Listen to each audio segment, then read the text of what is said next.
Hello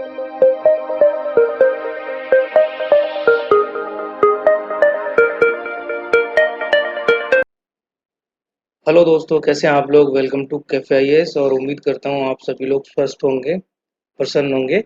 तो आज cafe IAS की प्रीलिम एक्सप्रेस सीरीज में हम शुरू करेंगे इंडियन पॉलिटी। और इंडियन पॉलिटी में हम शुरू करेंगे basics of constitution and constitution का मतलब, सिग्निफिकेंस और ऑब्जेक्टिव ब्रीफ में। और साथ में ईस्ट इंडिया कंपनी और ब्रिटिश एक्ट, भारतीय स्वतंत्रता से पहले यानी इंडियन इंडिपेंडेंस 1947 से पहले जो भी एक्ट्स एंड रेगुलेशन आए थे, जो भी हमारे पेपर के हिसाब से इम्पोर्टेंट हैं, वो हम सारा कुछ डिस्कस करेंगे विद ट्रिक्स एंड टिप्स। सो ये बेसिक ओवरव्यू है। हम क्या कवर करने वाले हैं, कॉन्स्टिट्यूशन और एक्ट्स एंड रेगुलेशन, जिसको हमने दो पार्ट में डिवाइड किया है, the company rule and the crown rule. Right. यहाँ पे नेक्स्ट थोड़े से वीडियो को पॉज करके आप ये देख सकते हैं कि कंपनी रूल में कौन कौन से एक्ट कवर हो रहे हैं। उसके बाद 1857 का रिवॉल्ट है, गदर।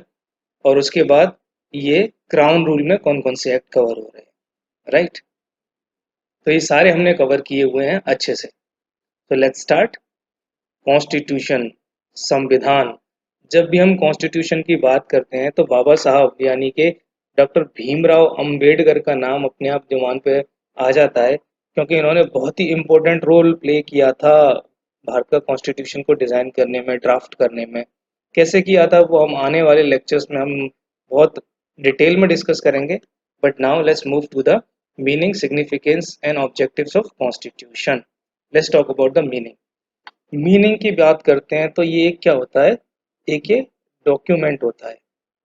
Document, document which contains fundamental principles to govern, यानी एक नेशन, एक सोसाइटी को कैसे गवर्न किया जाना है, उसके गवर्न करने के उसके प्रिंसिपल क्या होने चाहिए, वो सारे set of guidelines, basic laws, rules होते हैं कॉन्स्टिट्यूशन में। साथ में एक फ्रेमवर्क होता है। ये एक फ्रेमवर्क होता है कॉन्स्टिट्यूशन, किस चीज के लिए, कि इंडिविजुअल एस्पिरेशंस को फुलफिल कैसे किया जाए, यानी कि एक सोसाइटी में इंडिविजुअल और सोसाइटी एज ए कलेक्टिव, सबके अपने इंस्पिरेशंस होते हैं कि क्या करना है आगे, किस तरह से वो डेवलपमेंट चाहता है, फंडामेंटली, मोरली डेवलप, अपने आप को इंटेलेक्चुअली किस तरह डेवलप करना चाहता है। तो वो किस तरह अपने आप को कर सके with all the freedom, equality and fairness, उसके लिए एक फ्रेमवर्क प्रोवाइड करवाता है कॉन्स्टिट्यूशन। ठीक है। तो इसमें वेलफेयर के लिए गाइडलाइंस होते हैं, आपकी राइट्स की भी बातें होंगी और फ्रीडम की भी बातें की जाएंगी, individual and society as a collective.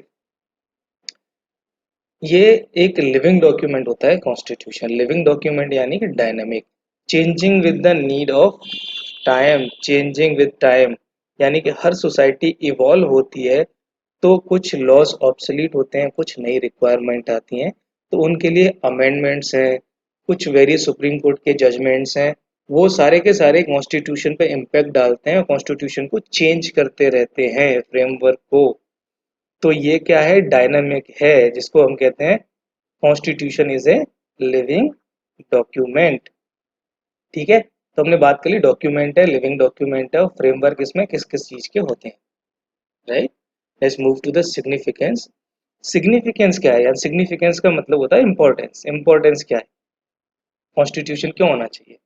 Because देखो, इंडिया की बात करते हैं, इंडिया बहुत डाइवर्स कंट्री है। यानी कि आप 50 किलोमीटर चले जाइए कहीं पे भी, 50 किलोमीटर जाएंगे तो आपको फूड हैबिट्स में चेंज मिल जाएगा, फूड हैबिट्स के अलावा आपको ड्रेस हैबिट्स में चेंज मिल जाएगा, लैंग्वेज चेंज हो जाएगी। ये सारे इतने सारे चेंजेस होते हैं, तो हम फिर एक कॉमन आइडेंटिटी क्या है जो हमको कनेक्ट करती है। तो ऐसी कॉमन आइडेंटिटी, कॉमन ग्राउंड्स को बताता है जिन पे हम लोग एग्री करके एक साथ एक सोसाइटी की तरह रह सकते हैं, वो कॉन्स्टिट्यूशन बताता है। ये सिग्निफिकेंट इसलिए है constitution, it provides the common ground to live, जिससे क्या होता है, एक दूसरे के प्रति टॉलरेंस आए, और जो कि एक फंडामेंटल प्रिंसिपल है डेमोक्रेटिक सोसाइटी का, जनतांत्रिक सोसाइटी का। राइट। और इसमें एक और बात है कि minimise minority apprehension. For example एक कंट्री है, यहाँ पर डिफरेंट सेक्ट हैं, एक मेजोरिटी सेक्ट है, एक माइनॉरिटी सेक्ट है। तो इस सेक्ट को हमेशा ये डर बना रहेगा कि मेजोरिटी वाला जो सेक्ट है वो अपने फायदे के लिए इस गवर्नमेंट को यूज तो नहीं कर रहा, उनके राइट्स का एक्सप्लॉयटेशन तो नहीं होगा, उनका राइट्स तो नहीं छीन लिए जाएंगे माइनॉरिटी के।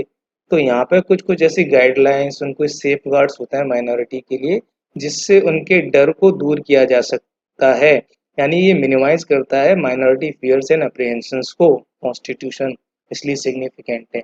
साथ में talks about welfare, we already talked about, and distributive justice. देखिए जस्टिस तीन तरह का होता है, वो डिस्कस करेंगे लेटर, पर आप जान लीजिए तीन तरह का होता है, पॉलिटिकल, इकोनॉमिक एंड सोशल। तो जो इकोनॉमिक और सोशल, इकोनॉमिक मतलब डिस्ट्रीब्यूशन ऑफ वेल्थ कैसा है, सबको रिसोर्स मिल पा रहे हैं कि नहीं, और सोशल यानी कि कहीं डिस्क्रिमिनेशन तो नहीं है। तो इस तरह के जस्टिस को सिक्योर करने में, इंश्योर करने में इस कॉन्स्टिट्यूशन का बहुत इंपॉर्टेंट रोल है। कॉमन इंडियन आइडेंटिटी बताता है कि हम भले ही डाइवर्स हैं लेकिन हम एक हैं, because we all are Indians. ठीक है। वैल्यूज एंड एस्पिरेशंस की हमने ऑलरेडी बात कर ली थी। And now comes to the moral identity, यानी कि एक सोसाइटी को क्या करना चाहिए, एक इंडिविजुअल को क्या करना चाहिए, क्या नहीं करना चाहिए, किससे रिफ्रेन रहना चाहिए, वो सारी बातें बताता है constitution. For example article 17 of constitution, it talks about untouchability. Untouchability मतलब छुआछूत। छुआछूत का मतलब क्या होता है कि हम किसी को बहुत ही इंफीरियर कंसीडर करते हैं और उसको छूते भी नहीं है, उसके साथ नहीं खाते हैं, तो यानी कि डिस्क्रिमिनेशन है। ये बैंड है, प्रोहिबिटेड है बाय लॉ। और कॉन्स्टिट्यूशन में भी इस बात का मेंशन है कि पार्लियामेंट इस बात के लिए लॉ बना सकती है कि अगर कोई भी इंसान, ऑर्गेनाइजेशन या खुद गवर्नमेंट अगर अनटचेबिलिटी को प्रैक्टिस करती है तो वो पनिश किया जा सकता है, it should not be done. तो ये मोरल आइडेंटिटी को भी दिखाती है कि क्या नहीं करना चाहिए, जैसे सोसाइटी में क्या करना चाहिए। राइट। ऑब्जेक्टिव्स की बात करें, ये आपको क्लियर हो ही गया होगा कि भी इसका ऑब्जेक्टिव है कि एक इगैलिटेरियन सोसाइटी और जस्ट सोसाइटी कैसे बने, यानी कि fair society, equal and fair society, जहाँ पे सब बराबर हो, सबको बराबर जस्टिस मिले, उचित हो, सब बराबर हो। राइट। और सबसे एक इम्पोर्टेंट फंक्शन है कॉन्स्टिट्यूशन का कि कौन गवर्नमेंट बनाएगा। देखो सारे लोग तो डिसीजन नहीं ले सकते, कुछ रिप्रेजेंटेटिव होंगे, वही डिसीजन ले पाएंगे सबके लिए। ठीक है। तो कॉन्स्टिट्यूशन इस चीज में हेल्प करता है कि गवर्नमेंट कौन फॉर्म करेगा और डिसीजन कौन लेगा, तो ये कौन बताता है, कॉन्स्टिट्यूशन। लिमिट टू गवर्नमेंट, यानी कि अब एक कुछ लोग हैं, यानी हमने चुन लिए रिप्रेजेंटेशन के लिए अपने, वो रूल्स बना रहे हैं, लॉज बना रहे हैं, तो ये चांसेस बहुत हैं कि वे एब्सोल्यूट पावर एक्सरसाइज करने लगे। एब्सोल्यूट पावर मतलब कि कुछ भी बना सकते हैं, ऑटोक्रेटिक टेंडेंसीज डेवलप हो जाएं। नहीं, इसके लिए भी कॉन्स्टिट्यूशन में प्रोविजन है। इसका ऑब्जेक्टिव है कि भाई हमने बता तो दिया कि कौन गवर्न करेगा इस सोसाइटी को, कैसे गवर्नमेंट फॉर्म होगी, लेकिन ये लिमिट है, इन पे भी अनलिमिटेड पावर्स नहीं है, इनके पास लिमिटेड पावर्स हैं। उनको लिमिट कौन करता है, फंडामेंटल राइट्स हैं। ठीक है। डीपीएसपी की गाइडलाइंस हैं, और भी कई कॉन्स्टिट्यूशनल प्रोविजंस हैं, वो सारी चीजें इन चीजों को कर्टेल करती हैं कि भाई नहीं। जैसे कि फॉर एग्जांपल सुप्रीम कोर्ट है, बाकी कॉन्स्टिट्यूशनल इंस्टीट्यूशन है। ठीक है। तो ये सारी सारी की चीजें इसको लिमिट करती हैं गवर्नमेंट की पावर को। और बाकी देखो सारी ये जनरल फीचर्स हैं, ये एक बार देख लीजिए कि यूनिटी, हार्मनी, ब्रदरहुड, इन चीज़ों को प्रमोट करती है, इंटीग्रिटी को प्रमोट करती है। इसका ऑब्जेक्टिव है कॉन्स्टिट्यूशन जो बुक है। कॉन्स्टिट्यूशन में क्या होता है, बेसिक रूल्स होते हैं, जिससे क्या होता है कि it provides a set of basic rules, यानी कोऑर्डिनेशन एक सोसाइटी में ग्रो करने के लिए, डेवलप करने के लिए जरूरी है। तो जो मिनिमम कोऑर्डिनेशन जरूरी है उसके लिए क्या होना चाहिए, आपके पास कुछ बेसिक रूल्स होने चाहिए, वो प्रोवाइड करता है जिससे कि मिनिमल कोऑर्डिनेशन हो सके। ठीक है। और गवर्नमेंट को इनेबल करता है कि लोगों की एस्पिरेशन को फुलफिल किया जा सके। फॉर एग्जांपल रिजर्वेशन, यानी कि कुछ सेक्शन ऑफ सोसाइटी ऐसे थे हिस्टोरिकली जिनको न्याय नहीं मिला था, जिनको जस्टिस नहीं मिला था, उनको लास्ट पायदान पे हायरार्की में सबसे नीचे रखा जाता था। तो उनके लिए क्या किया कॉन्स्टिट्यूशन ने, इंस्ट्रक्ट किया, अलाउ किया स्टेट गवर्नमेंट्स को, यूनियन गवर्नमेंट्स को, कि आप उनकी अच्छाई के लिए कुछ पॉजिटिव स्टेप्स ले सकते हो। तो जैसे कि फॉर एग्जांपल रिजर्वेशन, जिससे कि वो बाकी लोगों के साथ कंधे से कंधा मिलाकर काम कर सकें, बराबरी की इगैलिटेरियन सोसाइटी की दिशा में मूव हो सकें डायरेक्शन में। ऑलराइट, तो हमने बात कर ली मीनिंग, सिग्निफिकेंस एंड ऑब्जेक्टिव्स की। कॉन्स्टिट्यूशनलिज्म क्या है? देखो कुछ नहीं है कि ये पॉलिटिकल फिलोसफी है। ये किस चीज पे डिपेंड करती है? पीपल एंड लिमिटेशंस, यानी कि जो गवर्नमेंट अथॉरिटी है अपनी अथॉरिटी को किससे ड्राइव करेगी? लोग, यानी कि पावर कौन देता है गवर्नमेंट को? लोग, उसे चुन के उस पर ट्रस्ट करके उसकी लेजिटिमेसी को बढ़ा के, राइट। और अनलिमिटेड पावर्स नहीं होती हैं, they are limited by constitution के क्या करना चाहिए, आप क्या कर सकते हो, क्या नहीं कर सकते हो। बस ये चीज याद रखती है कॉन्स्टिट्यूशनलिज्म में। ये चीज होती है कि अथॉरिटी लोगों से और चेक्स एंड बैलेंस होते हैं in form of laws and other regulation. Correct? So we have covered the constitutionalism. Now before moving to the acts, let's have a look at the preamble. इसमें कई सारी values आपको दिख रही होंगी, terms दिख रही होंगी, justice, liberty, equality, sovereign, Republic, secular. ये सारी टर्म्स को जब हम प्रियम्बल डिस्कस कर रहे होंगे तो बहुत डिटेल में हम इसको डिस्कस करेंगे, लेकिन for the time being try to remember this, very important. इसको आप याद कर लीजिए, लिख लीजिए, बार बार पढ़िए, आपको याद हो जाएगा, क्योंकि इस प्रियम्बल बहुत इंपॉर्टेंट है। आपको मेंस में, प्री में, सब में हेल्प करेगा ये। अगर आपको याद होगा तो आपके कई क्वेश्चन भी आसान हो जाएंगे और आपको कई कॉन्सेप्ट समझना भी आसान होगा। Please remember it, memorise it. ठीक है। अच्छा, जो भी हमारा कॉन्स्टिट्यूशन है, constitution is a synthesis of freedom struggle and British regulation and acts. For example, freedom struggle में क्या हुआ था कि सारे के सारे लोगों ने पार्टिसिपेशन किया था। ये देखिए, सारे के सारे लोगों ने पार्टिसिपेशन किया था, लेकिन ब्रिटिश ने हमको लिमिटेड वोटिंग राइट दे रखे थे। करेक्ट। फ्रीडम मिलने के बाद इंडियन गवर्नमेंट ने अगर पुराने अपने फ्रीडम स्ट्रगल को एनालाइज किया तो उन्हें लगा कि सारे लोगों ने मैच्योरली पार्टिसिपेट किया था, सभी इस मामले में कैपेबल थे कि उन्हें किस तरह का आने वाला फ्यूचर चाहिए, किस तरह की गवर्नमेंट चाहिए, यानी they were mature to understand the political reason and other reasons behind the freedom struggle and getting independence. तो क्या हुआ? एडल्ट फ्रेंचाइज, यानी कि सारे 18 प्लस से जितने भी इनकी एज 18 प्लस थी उन सबको वोटिंग राइट दे दिए गए। सोशलिस्ट मॉडल ये वाला भी इसका एग्जाम्पल है, क्योंकि ब्रिटिश ने बहुत एक्सप्लॉइट किया था इंडियंस को, तो वो नहीं चाहते थे फ्रीडम फाइटर्स और जो भी इन्होंने कॉन्स्टिट्यूशन जिन्होंने बनाया है, कंट्रीब्यूट किया है, कि इस तरह की चीज़ें फिर से रिपीट हों। तो उन्होंने क्या किया, ऐसा मॉडल रखा जिसमें वेलफेयर का भी बराबर का कंट्रीब्यूशन हो, यानी वेलफेयर पे भी फोकस हो, सोशलिस्ट मॉडल। ठीक है। और साथ में कई इंस्पिरेशन लिए गए हैं ब्रिटिश रेगुलेशंस एंड एक्ट से, वो हम आगे देखेंगे। ठीक है। Now let's start with the company rule, जो कि रहा था 1773 से 1858, यानी कि 1773 1773 से 1857 के रिवोल्ट तक। ठीक है। उसके बाद सॉवरेनिटी, जो पोजेशन था ईस्ट इंडिया कंपनीज की टेरिटरी का, in the name of British government हो गया। सॉवरेन कौन हो गया? ब्रिटिश गवर्नमेंट हो गया, उसके कंट्रोल में आ गया सारा। राइट। तो ईस्ट इंडिया कंपनी के जब तक था उसका शासन द रूल था, तो कौन कौन से हमारे पास रेगुलेशन एंड एक्ट्स आए। Let's start with the regulating act 1773। जैसा कि नेम सजेस्ट कर रहा है कि ये रेगुलेशन के लिए आया था। अब क्यों आया था रेगुलेशन के लिए, इसको जानने के लिए हम थोड़ा सा बैकग्राउंड देख लेते हैं। देखिए 1764 में बैटल ऑफ बक्सर हुआ था। उसमें ब्रिटिश गवर्नमेंट, ब्रिटिश यानी ईस्ट इंडिया कंपनी को बंगाल, बिहार और उड़ीसा, इन तीनों रीजन्स के दीवानी राइट्स यानी रेवेन्यू के राइट्स मेनली मिल गए थे। अब पैसा आने लगा तो और भी उनका लालच बढ़ा, तो वे बाकी के राजाओं, जमींदारों से, ट्रेडर से कंपनी ऑफिशियल गिफ्ट्स, प्रेजेंट्स और ब्राइब डिमांड करने लग गए। करप्शन बढ़ने लग गया, मिसमैनेजमेंट बढ़ने लग गया, इरेगुलेशन था बहुत सारा उनके ट्रेड में। कैसे था कि एम्प्लॉयज थे जो कंपनी के, इंडिविजुअल पर्सन थे, उनको प्राइवेट ट्रेड अलाउड नहीं था, लेकिन वे करने लग गए। उनकी कंप्लेंट आने लगी ब्रिटिश गवर्नमेंट को।